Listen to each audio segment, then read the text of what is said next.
അദ്ധ്യായം 5. ഹോറബിലെ ഉടമ്പടി. മോശ ഇസ്രായേൽക്കാരെ എല്ലാം വിളിച്ചുകൂട്ടി പറഞ്ഞു, ഇസ്രായേലെ കേട്ടാലും, നിങ്ങളോട് ഞാനെന്ന് പറയുന്ന ചട്ടങ്ങളും നിയമങ്ങളും പഠിക്കുകയും അനുഷ്ഠിക്കുവാൻ ശ്രദ്ധിക്കുകയും ചെയ്യുവിൻ. നമ്മുടെ ദൈവമായ കർത്താവ് ഹോറബിൽ വെച്ച് നമ്മോടൊരു ഉടമ്പടി ചെയ്തു. നമ്മുടെ പിതാക്കന്മാരോടല്ല, നമ്മോടാണ് കർത്താവ് ഉടമ്പടി ചെയ്തത്. ഇന്നിവിടെ ജീവനോടെ ഇരിക്കുന്ന നമ്മോട് മലയിൽ വെച്ച് അഗ്നിയുടെ മധ്യത്തിൽ നിന്നുകൊണ്ട് അവിടുന്ന് നിങ്ങൾക്ക് അഭിമുഖമായി സംസാരിച്ചു. ഞാനപ്പോൾ കർത്താവിൻ്റെയും നിങ്ങളുടെയും മധ്യേ അവിടുത്തെ വാക്കുകൾ നിങ്ങളെ അറിയിക്കാൻ നിൽക്കുകയായിരുന്നു. എന്തെന്നാൽ അഗ്നി നിമിത്തം നിങ്ങൾ ഭയപ്പെട്ടു മലയിലേക്ക് കയറിപ്പോയില്ല. 10 കൽപ്പനകൾ. അവിടുന്ന് പറഞ്ഞു, അടിമത്തത്തിൻ്റെ ഭവനമായ ഈജിപ്തിൽ നിന്ന് നിന്നെ മോചിപ്പിച്ചു കൊണ്ടുവന്ന നിന്റെ ദൈവമായ കർത്താവ് ഞാനാണ്. ഞാനല്ലാതെ മറ്റൊരു ദൈവം നിനക്കുണ്ടാകരുത്. നിനക്കായി ഒരു വിഗ്രഹവും ഉണ്ടാക്കരുത്. മുകളിൽ ആകാശത്തോ താഴെ ഭൂമിയിലോ ഭൂമിക്കടിയിലെ ജലത്തിലോ ഉള്ള ഒന്നിൻ്റെയും പ്രതിമ ഉണ്ടാക്കരുത്. നീ അവയെ കുമ്പിട്ട് ആരാധിക്കുകയോ സേവിക്കുകയോ ചെയ്യരുത്. എന്തെന്നാൽ നിന്റെ ദൈവവും കർത്താവുമായ ഞാൻ എന്നെ വെറുക്കുന്നവരുടെ 3, 4 തലമുറകൾ വരെയുള്ള മക്കളെ അവരുടെ പിതാക്കന്മാരുടെ തിന്മ മൂലം സൃഷ്ടിക്കുന്ന അസഹിഷ്ണുവായ ദൈവമാണ്. എന്നാൽ എന്നെ സ്നേഹിക്കുകയും എൻ്റെ കൽപ്പനകൾ പാലിക്കുകയും ചെയ്യുന്നവരോട് 1000 തലമുറ വരെ ഞാൻ കാരുണ്യം കാണിക്കും. നിന്റെ ദൈവമായ കർത്താവിൻ്റെ നാമം വൃഥ പ്രയോഗിക്കരുത്.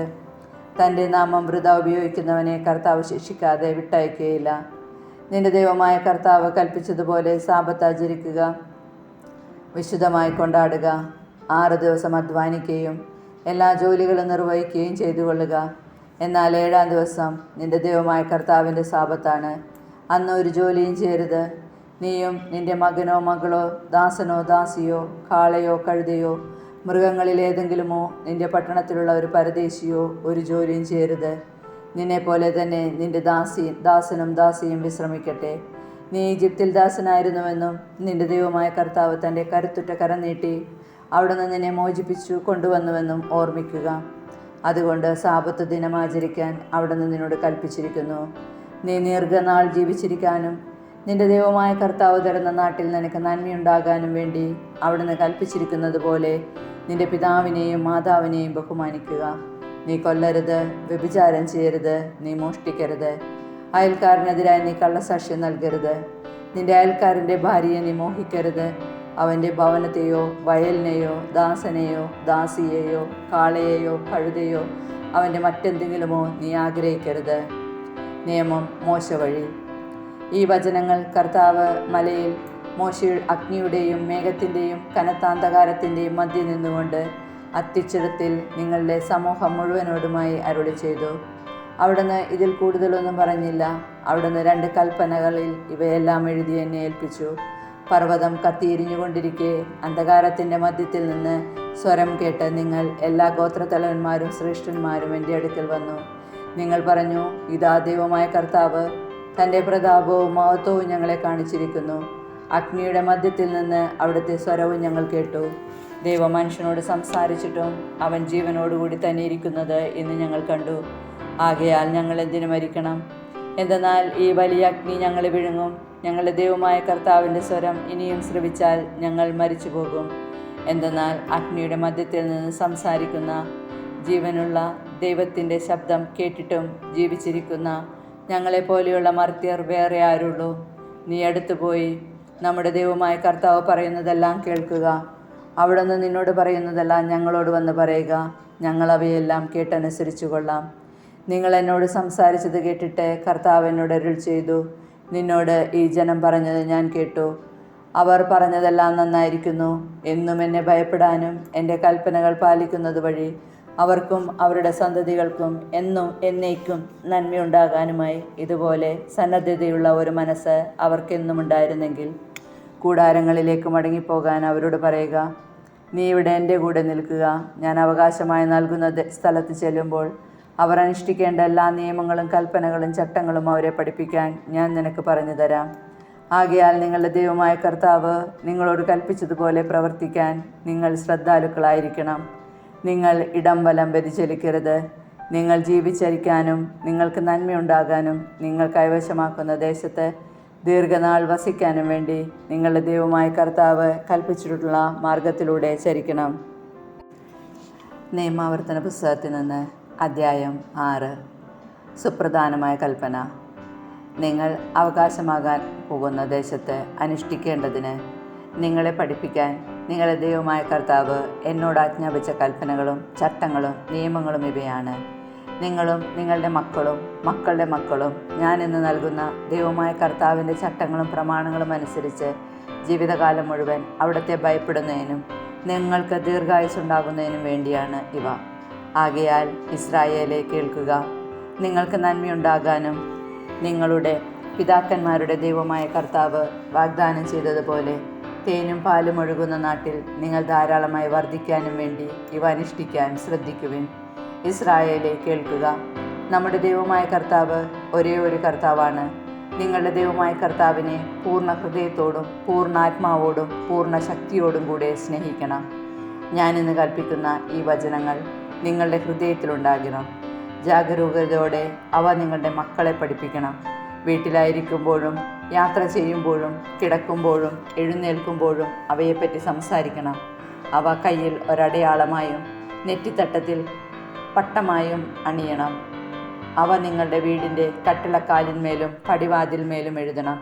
നിങ്ങളുടെ ദൈവമായ കർത്താവ് നിങ്ങൾക്ക് തരുമെന്ന് നിങ്ങളുടെ പിതാക്കന്മാരായ അബ്രഹാം, ഇസ്ഹാക്ക്, യാക്കോബ് എന്നിവരോട് ശപഥം ചെയ്ത നാട്ടിലേക്ക് നിങ്ങളെ കൊണ്ടുവന്ന് നിങ്ങൾ പണിയാത്ത വിശാലവും മനോഹരവുമായ നഗരങ്ങളും നിങ്ങൾ നിറയ്ക്കാതെ വിശിഷ്ട വസ്തുക്കൾ കൊണ്ട് നിറഞ്ഞിരിക്കുന്ന വീടുകളും നിങ്ങൾ കുഴിക്കാത്ത കിണറുകളും നിങ്ങൾ നട്ടുപിടിപ്പിക്കാത്ത മുന്തിരിത്തോട്ടങ്ങളും ഒലിവു മരങ്ങളും നിങ്ങൾക്ക് നൽകുകയും നിങ്ങൾ ഭക്ഷിച്ച് സംതൃപ്തരാവുകയും ചെയ്യുമ്പോൾ നിങ്ങളെ അടിമത്തത്തിൻ്റെ ഭവനത്തിൽ നിന്ന് കൊണ്ടുവന്ന കർത്താവിനെ മറക്കാതിരിക്കാൻ സൂക്ഷിച്ചുകൊള്ളുക.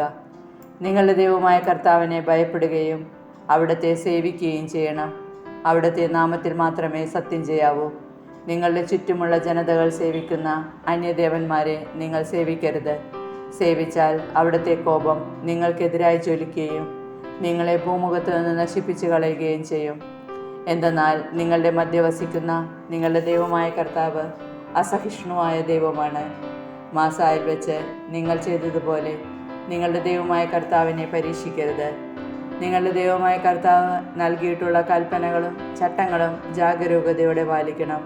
നിങ്ങൾക്ക് നന്മയുണ്ടാകാനും നിങ്ങളുടെ പിതാക്കന്മാർക്ക് കർത്താവ് വാഗ്ദാനം ചെയ്തിട്ടുള്ള ആ നല്ല ഭൂമിയിൽ ചെന്ന് സകല ശത്രുക്കളെയും നിർമ്മാർജ്ജനം ചെയ്ത് അത് അവകാശമാക്കാനും വേണ്ടി കർത്താവിൻ്റെ സന്നിധിയിൽ ശരിയും നന്മയും മാത്രം പ്രവർത്തിക്കണം. നമ്മുടെ ദൈവമായ കർത്താവ് നിങ്ങളോട് കൽപ്പിച്ചിട്ടുള്ള പ്രമാണങ്ങളുടെയും ചട്ടങ്ങളുടെയും നിയമങ്ങളുടെയും അർത്ഥം എന്താണെന്ന് നിങ്ങളുടെ മക്കൾ ഭാവിയിൽ ചോദിക്കുമ്പോൾ നിങ്ങൾ പറയണം: ഈജിപ്തിൽ നമ്മൾ ഫറവോയുടെ അടിമകളായിരുന്നു. തൻ്റെ ശക്തമായ കരത്താൽ കർത്താവ് നമ്മെ ഈജിപ്തിൽ നിന്ന് മോചിപ്പിച്ചു കൊണ്ടുവന്നു. നമ്മുടെ കൺമുൻപിൽ വെച്ച് അവിടുന്ന് ഈജിപ്തിനും ഫറവോയ്ക്കും അവൻ്റെ കുടുംബം മുഴുവനുമെതിരായി മഹത്വം ഭയാനകവുമായ അടയാളങ്ങളും അത്ഭുതങ്ങളും പ്രവർത്തിച്ചു. അനന്തരം നമ്മുടെ പിതാക്കന്മാർക്ക് അവിടുന്ന് വാഗ്ദാനം ചെയ്തിരുന്ന ദേശത്തേക്ക് നമ്മെ നയിക്കാനും അത് നൽകാനുമായി നമ്മെ അവിടെ നിന്ന് കൊണ്ടുപോന്നു. നമ്മുടെ ദൈവമായ കർത്താവിനെ ഭയപ്പെടാനും അങ്ങനെ നമുക്കെന്നും നന്മയുണ്ടാകാനും ഇന്നത്തെ പോലെ നാം ജീവിച്ചിരിക്കാനും വേണ്ടി അനുസരിക്കണമെന്ന് കർത്താവ് കൽപ്പിച്ച ചട്ടങ്ങളാണിവ. നമ്മുടെ ദൈവമായ കർത്താവ് കൽപ്പിച്ചിട്ടുള്ളതുപോലെ അവിടുത്തെ മുമ്പാകെ ഈ കൽപ്പനകളെല്ലാം ശ്രദ്ധാപൂർവം പാലിച്ചാൽ നാം നീതിയുള്ളവരായിരിക്കും. അദ്ധ്യായം 7. ഇസ്രായേലും മറ്റു ജനതകളും.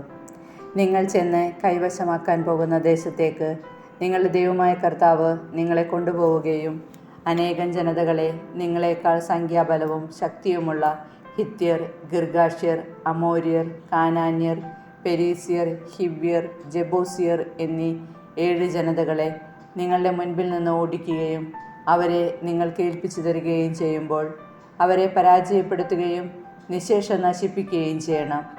അവരുമായി ഉടമ്പടി ഉണ്ടാക്കുകയോ അവരോട് കരുണ കാണിക്കുകയോ അരുത്. അവരുമായി വിവാഹബന്ധത്തിൽ ഏർപ്പെടരുത്. നിങ്ങളുടെ പുത്രിമാരെ അവരുടെ പുത്രന്മാർക്ക് കൊടുക്കുകയോ അവരുടെ പുത്രിമാരെ നിങ്ങളുടെ പുത്രന്മാർക്ക് വേണ്ടി സ്വീകരിക്കുകയോ ചെയ്യരുത്. എന്തെന്നാൽ മറ്റു ദേവന്മാരെ സേവിക്കാനായി നിങ്ങളുടെ മക്കളെ എന്നിൽ നിന്ന് അവർ അകറ്റിക്കളയും.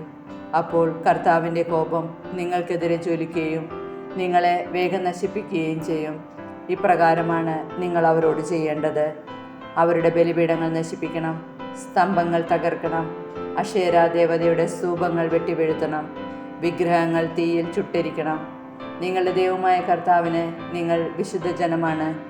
ഭൂമുഖത്തുള്ള എല്ലാ ജനതകളിൽ നിന്ന് തൻ്റെ സ്വന്തം ജനമാകേണ്ടതിന് അവിടുന്ന് നിങ്ങളെ തിരഞ്ഞെടുത്തിരിക്കുന്നു. കർത്താവ് നിങ്ങളെ സ്നേഹിച്ചതും തിരഞ്ഞെടുത്തതും മറ്റു ജനതകളേക്കാൾ നിങ്ങൾ എണ്ണത്തിൽ കൂടുതലായിരുന്നത് കൊണ്ടല്ല, നിങ്ങൾ മറ്റെല്ലാ ജനതയേക്കാൾ ചെറുതായിരുന്നു. കർത്താവ് നിങ്ങളെ സ്നേഹിക്കുകയും നിങ്ങളുടെ പിതാക്കന്മാരോട് ചെയ്ത ശപഥം പാലിക്കുകയും ചെയ്യുന്നതുകൊണ്ടാണ് തൻ്റെ ശക്തമായ കരത്താൽ നിങ്ങളെ പുറത്തു കൊണ്ടുവന്നതും ഈജിപ്തിലെ രാജാവായ ഫറവോയുടെ കയ്യിൽ നിന്ന്, അടിമത്തത്തിൻ്റെ ഭവനത്തിൽ നിന്ന് നിങ്ങളെ രക്ഷിച്ചതും. അതിനാൽ നിങ്ങൾ അറിഞ്ഞുകൊള്ളുക, നിങ്ങളുടെ ദൈവമായ കർത്താവാണ് ദൈവം. തന്നെ സ്നേഹിക്കുകയും തൻ്റെ കൽപ്പന പാലിക്കുകയും ചെയ്യുന്നവനോട് 1000 തലമുറകൾ വരെ ഉടമ്പടി പാലിക്കുകയും അചഞ്ചലമായ സ്നേഹം പ്രകടിപ്പിക്കുകയും ചെയ്യുന്ന വിശ്വസ്തനായ ദൈവം തന്നെ വെറുക്കുന്നവരെ നശിപ്പിച്ചുകൊണ്ട് അവിടുന്ന് പ്രതികാരം ചെയ്യും. അവരോട് നേരിട്ട് പ്രതികാരം ചെയ്യാൻ അവിടുന്ന് വൈകുകയില്ല. ആകയാൽ ഞാനിന്ന് കൽപ്പിക്കുന്ന പ്രമാണങ്ങളും ചട്ടങ്ങളും നിയമങ്ങളും അനുസരിക്കാൻ നിങ്ങൾ ശ്രദ്ധിക്കണം. നിങ്ങൾ ഈ നിയമങ്ങൾ കേൾക്കുകയും വിശ്വസ്തയോടെ പാലിക്കുകയും ചെയ്താൽ നിങ്ങളുടെ ദൈവമായ കർത്താവ് നിങ്ങളുടെ പിതാക്കന്മാരോട് ശപഥം ചെയ്തിട്ടുള്ള ഉടമ്പടിയും കരുണയും നിങ്ങളോടും പുലർത്തും. അവിടുന്ന് നിങ്ങളെ സ്നേഹിക്കുകയും അനുഗ്രഹിക്കുകയും വർദ്ധിപ്പിക്കുകയും ചെയ്യും. നിങ്ങൾക്ക് തരുമെന്ന് അവിടുന്ന് നിങ്ങളുടെ പിതാക്കന്മാരോട് ശപഥം ചെയ്തിട്ടുള്ള നാട്ടിൽ നിങ്ങളെ സന്താനപുഷ്ടിയുള്ളവരും നിങ്ങളുടെ ഭൂമി ഫലപുഷ്ടിയുള്ളതുമാക്കും. ധാന്യം, വീഞ്ഞ്, എണ്ണ, കന്നുകാലികൾ, ആട്ടിൻപറ്റം എന്നിവയെ അവിടുന്ന് ആശീർവദിക്കുകയും ചെയ്യും. നിങ്ങൾ മറ്റെല്ലാ ജനതയേക്കാൾ അനുഗ്രഹീതരായിരിക്കും. നിങ്ങൾക്കോ നിങ്ങളുടെ കന്നുകാലികൾക്കോ വന്ധ്യത ഉണ്ടായിരിക്കുകയില്ല. കർത്താവ് നിങ്ങളിൽ നിന്ന് എല്ലാ രോഗങ്ങളും മാറ്റിക്കളയും. ഈജിപ്തിൽ വച്ച് നിങ്ങൾ കണ്ടിട്ടുള്ള ദുർവ്യാധികളൊന്നും നിങ്ങളുടെ മേൽ അവിടുന്ന് വരുത്തുകയില്ല. എന്നാൽ നിങ്ങളെ എതിർക്കുന്നവരുടെ മേൽ അവയെല്ലാം വരുത്തും. നിങ്ങളുടെ ദൈവമായ കർത്താവ് നിങ്ങൾക്ക് ഏൽപ്പിച്ചു തരുന്ന ജനങ്ങളെയെല്ലാം സംഹരിക്കണം. അവരോട് കരുണ കാണിക്കരുത്. നിങ്ങൾ അവരുടെ ദേവന്മാരെ സേവിക്കരുത്. അത് നിങ്ങൾക്ക് കെണിയായിരിക്കും. ഈ ജനതകൾ എന്നേക്കാൾ വലുതാണ്. എങ്ങനെ അവരുടെ അവകാശം എനിക്ക് പിടിച്ചു പറ്റാൻ കഴിയും എന്ന് വിചാരിച്ച് ഭയപ്പെടരുത്. നിങ്ങളുടെ ദൈവമായ കർത്താവ് ഫറവയോടും ഈജിപ്ത് മുഴുവനോടും ചെയ്തതെന്തെന്ന് ഓർമ്മിക്കുക. നിങ്ങളുടെ കണ്ണുകൾ കണ്ട മഹാമാരികൾ, അടയാളങ്ങൾ, അത്ഭുതങ്ങൾ, കരബലം, ശക്തിപ്രകടനം എന്നിവയാലാണ് നിങ്ങളുടെ ദൈവമായ കർത്താവ് നിങ്ങളെ പുറത്തു കൊണ്ടുവന്നത്. നിങ്ങൾ ഭയപ്പെടുന്ന ജനതകളോടെല്ലാം അവിടുന്ന് അതുപോലെ തന്നെ പ്രവർത്തിക്കും. മാത്രമല്ല, നിങ്ങളുടെ അടുത്ത് നിന്ന് ഓടിയൊളിക്കുന്നവർ നശിക്കുന്നതുവരെ നിങ്ങളുടെ ദൈവമായ കർത്താവ് അവരുടെ ഇടയിൽ കടന്നലുകളെ അയക്കും. അവരെ ഭയപ്പെടരുത്. എന്തെന്നാൽ നിങ്ങളുടെ ദൈവമായ കർത്താവ് വലിയവനും ഭീതിതനുമായ ദൈവം നിങ്ങളുടെ മധ്യമുണ്ട്. നിങ്ങളുടെ ദൈവമായ കർത്താവ് ഈ ജനതകളെ ക്രമേണ ഉന്മൂലനം ചെയ്യും. നീ അവരെ ഒന്നിച്ച് നശിപ്പിക്കരുത്, അല്ലെങ്കിൽ വന്യമൃഗങ്ങൾ പെരുകി നിനക്ക് ഭീഷണിയാകും. നിങ്ങളുടെ ദൈവമായ കർത്താവ് ഈ ജനതകളെ നിങ്ങൾക്ക് ഏൽപ്പിച്ചു തരും. നിശേഷം നശിക്കുന്നതുവരെ അവരെ പരിഭ്രാന്തരാക്കുകയും ചെയ്യും. അവരുടെ രാജാക്കന്മാരെ അവിടുന്ന് നിങ്ങളുടെ കയ്യിൽ ഏൽപ്പിക്കും. ആകാശത്തിൻ കീഴിൽ നിന്ന് അവരുടെ പേരുകൾ നിങ്ങൾ നിർമ്മാർജ്ജനം ചെയ്യണം. അവരെ നിശേഷം നശിപ്പിക്കുന്നതുവരെ നിങ്ങൾക്കെതിരായി നിൽക്കാൻ ആരും ശക്തിപ്പെടുകയില്ല. അവരുടെ ദേവന്മാരുടെ വിഗ്രഹങ്ങൾ അഗ്നിയിൽ ദഹിപ്പിക്കണം. നിങ്ങൾക്കൊരു കെണിയാകാതിരിക്കാൻ അവയിലുള്ള വെള്ളിയോ സ്വർണമോ മോഹിക്കുകയോ എടുക്കുകയോ ചെയ്യരുത്. എന്തെന്നാൽ നിങ്ങളുടെ ദൈവമായ കർത്താവിന് ഇത് നിന്ദ്യമാണ്.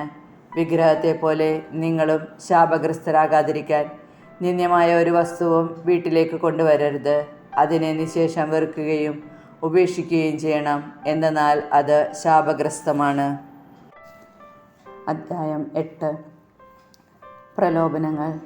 നിങ്ങൾ ജീവിച്ചിരിക്കുന്നതിനും എണ്ണത്തിൽ വർദ്ധിക്കുന്നതിനും കർത്താവ് നിങ്ങളുടെ പിതാക്കന്മാർക്ക് നൽകുമെന്ന് ശപഥം ചെയ്തിട്ടുള്ള ദേശത്ത് പ്രവേശിച്ച് അത് അവകാശപ്പെടുത്തുന്നതിനും ഞാനിന്ന് നിങ്ങളോട് കൽപ്പിക്കുന്ന പ്രമാണങ്ങളെല്ലാം അനുസരിക്കാൻ ശ്രദ്ധാലുക്കളായിരിക്കണം. നിങ്ങളുടെ ദൈവമായ കർത്താവ് നിങ്ങളെ എളിമപ്പെടുത്താനും തൻ്റെ കൽപ്പനകൾ അനുസരിക്കുമോ ഇല്ലയോ എന്നറിയാൻ നിങ്ങളെ പരീക്ഷിച്ച് നിങ്ങളുടെ ഹൃദയവിചാരങ്ങൾ മനസ്സിലാക്കാനും വേണ്ടി ഈ 40 സംവത്സരം മരുഭൂമിയിലൂടെ നിങ്ങളെ നയിച്ച വഴിയെല്ലാം നിങ്ങൾ ഓർക്കണം. അവിടുന്ന് നിങ്ങളെ എളിമപ്പെടുത്തുകയും വിശപ്പറിയാൻ വിടുകയും നിങ്ങൾക്ക് നിങ്ങളുടെ പിതാക്കന്മാർക്കും അപരിചിതമായിരുന്ന മന്ന കൊണ്ട് നിങ്ങളെ സംതൃപ്തരാക്കുകയും ചെയ്തത്. അപ്പം കൊണ്ട് മാത്രമല്ല, കർത്താവിൻ്റെ നാവിൽ നിന്ന് പുറപ്പെടുന്ന ഓരോ വാക്കുകൊണ്ടുമാണ് മനുഷ്യൻ ജീവിക്കുന്നതെന്ന് നിങ്ങൾക്ക് മനസ്സിലാക്കി തരാൻ വേണ്ടിയാണ്. ഈ 40 സംവത്സരം നിങ്ങളുടെ വസ്ത്രങ്ങൾ പഴകിക്കേറിപ്പോവുകയോ കാലുകൾ വിങ്ങുകയോ ചെയ്തില്ല. പിതാവ് പുത്രന് എന്ന പോലെ നിങ്ങളുടെ ദൈവമായ കർത്താവ് നിങ്ങൾക്ക് ശിക്ഷണ നൽകുമെന്ന് ഹൃദയത്തിൽ ഗ്രഹിക്കുവിൻ. അതിനാൽ നിങ്ങളുടെ ദൈവമായ കർത്താവിൻ്റെ മാർഗത്തിലൂടെ ചരിച്ചു അവിടുത്തെ ഭയപ്പെട്ടും അവിടുത്തെ കൽപ്പനകൾ പാലിച്ചുകൊള്ളുവിൻ. എന്തെന്നാൽ അരുവികളും ഉറവകളും മലകളിലും താഴ്വരകളിലും പൊട്ടിയൊഴുകുന്ന പ്രവാഹങ്ങളുമുള്ള ഒരു നല്ല ദേശത്തേക്കാണ് നിങ്ങളുടെ ദൈവമായ കർത്താവ് നിങ്ങളെ കൊണ്ടുവരുന്നത്. ഗോതമ്പും ബാർലിയും മുന്തിരിച്ചെടികളും അത്തിവൃക്ഷങ്ങളും മാതളനാരകങ്ങളും ഒലിവുമരങ്ങളും തേനുമുള്ള ദേശമാണിത്. അവിടെ നിങ്ങൾ സുഭിക്ഷമായി അപ്പം ഭക്ഷിക്കും. നിങ്ങൾക്ക് ഒന്നിനും കുറവുണ്ടാവുകയില്ല. അവിടെയുള്ള കല്ലുകൾ ഇരുമ്പാണ്. മലകളിൽ നിന്ന് ചെമ്പ് കുഴിച്ചെടുക്കാം. നിങ്ങൾ ഭക്ഷിച്ച് തൃപ്തരാകുമ്പോൾ നിങ്ങൾക്ക് നൽകിയിരിക്കുന്ന നല്ല ദേശത്തെ പ്രതി ദൈവമായ കർത്താവിനെ സ്തുതിക്കണം. ഞാൻ ഇന്ന് നൽകുന്ന കൽപ്പനകളും നിയമങ്ങളും ചട്ടങ്ങളും ലംഘിച്ച് നിങ്ങളുടെ ദൈവമായ കർത്താവിനെ വിസ്മരിക്കാതിരിക്കാൻ ശ്രദ്ധിച്ചുകൊള്ളുവിൻ. നിങ്ങൾ ഭക്ഷിച്ച് തൃപ്തരാവുകയും നല്ല വീടുകൾ പണിത് അവയിൽ താമസിക്കുകയും നിങ്ങളുടെ ആടുമാടുകൾ പെരുകുകയും വെള്ളിയും സ്വർണവും വർദ്ധിക്കുകയും മറ്റ് സകലത്തിനും സമൃദ്ധി ഉണ്ടാവുകയും ചെയ്യുമ്പോൾ നിങ്ങൾ അഹങ്കരിക്കുകയും അടിമത്തത്തിൻ്റെ ഭവനമായ ഈജിപ്തിൽ നിന്ന് നിങ്ങളെ കൊണ്ടുവന്ന നിങ്ങളുടെ ദൈവമായ കർത്താവിനെ വിസ്മരിക്കുകയും ചെയ്യാതിരിക്കാൻ ശ്രദ്ധിക്കുവിൻ. ആഗ്നേയ സർപ്പങ്ങളും തേളുകളും നിറഞ്ഞ വിശാലവും ഭയാനകവുമായ മണലാരണ്യത്തിലൂടെ അവിടെ നിന്നാണ് നിങ്ങളെ നയിച്ചത്. വെള്ളമില്ലാത്ത ഉണങ്ങി വരണ്ട ആ മരുഭൂമിയിൽ നിങ്ങൾക്ക് വേണ്ടി കരിമ്പാറയിൽ നിന്ന് അവിടുന്ന് ജലമൊഴുക്കി. നിങ്ങളുടെ പിതാക്കന്മാർക്ക് അപരിചിതമായിരുന്ന മന്ന മരുഭൂമിയിൽ വച്ച് നിങ്ങൾക്ക് ഭക്ഷണമായി നൽകി. നിങ്ങളെ എളിമപ്പെടുത്താനും പരീക്ഷിക്കാനും അവസാനം നന്മ കൊണ്ട് അനുഗ്രഹിക്കാനുമായിരുന്നു അത്. എൻ്റെ ശക്തിയും എൻ്റെ കരങ്ങളുടെ ബലവുമാണ് എനിക്ക് ഈ സമ്പത്തെല്ലാം നേടിത്തന്നതെന്ന് ഹൃദയത്തിൽ നിങ്ങൾ പറയരുത്. നിങ്ങളുടെ ദൈവമായ കർത്താവിനെ നിങ്ങൾ സ്മരിക്കണം. എന്തെന്നാൽ നിങ്ങളുടെ പിതാക്കന്മാരോട് ചെയ്ത ഉടമ്പടി ഇന്നും നിറവേറ്റുന്നതിന് വേണ്ടി സമ്പത്ത് നേടാൻ അവിടെ നിന്നാണ് നിങ്ങൾക്ക് ശക്തി തരുന്നത്. എന്നാൽ നിങ്ങളുടെ ദൈവമായ കർത്താവിനെ വിസ്മരിക്കുകയും മറ്റ് ദേവന്മാരുടെ പിറകെ പോയി അവരെ സേവിക്കുകയും ആരാധിക്കുകയും ചെയ്താൽ തീർച്ചയായും നിങ്ങൾ നശിച്ചു പോകുമെന്ന് ഇന്ന് ഞാൻ മുന്നറിയിപ്പ് തരുന്നു. നിങ്ങളുടെ ദൈവമായ കർത്താവിനെ അനുസരിക്കാതിരുന്നാൽ നിങ്ങളുടെ മുൻപിൽ നിന്ന് കർത്താവ് നിർമ്മാർജ്ജനം ചെയ്യുന്ന ജനതകളെപ്പോലെ നിങ്ങളും നശിക്കും.